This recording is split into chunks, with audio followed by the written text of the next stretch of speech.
So when I woke up this morning, I did what every responsible adult does. I got onto TikTok, and somebody had tagged me in another Gen Xer's video about the Monopoly Man and the Mandela Effect. I get tagged in a lot of videos like this, but my curious brain is working in overdrive all the time, and I couldn't resist. This guy's talking about how he never knew the Monopoly Man to have a monocle. Maybe on a chance card, but never in the logo.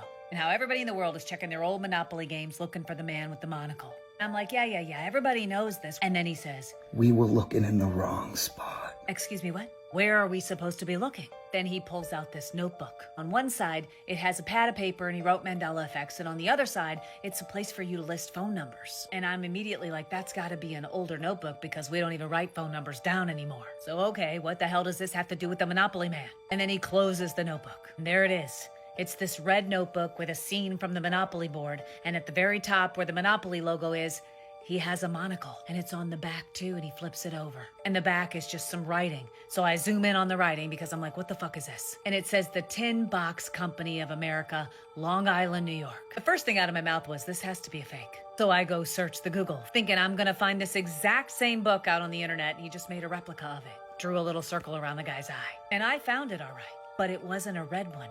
It was a blue one. And of course, the Monopoly Man does not have a monocle. It's also a slightly different scene from the Monopoly board on the front of the blue book. If you were going to create a fake, wouldn't you just create the exact same replica of the one that already exists on the internet and draw the circle around the guy's eye? You wouldn't go through the trouble of changing the background and changing the scene and adding the monocle. That's a lot of work. And all the batshit crazy, down the rabbit hole Mandela Effect research that I've done, I hear people talk about residue. Like shit that somehow slips through the matrix into this timeline or this dimension or whatever the fuck it is that we're living in that makes this shit different. So could this guy have residue from another timeline? And the original one from this timeline was blue? Does anybody else out there have one of these? It's from 1984. It was the Monopoly telephone pad.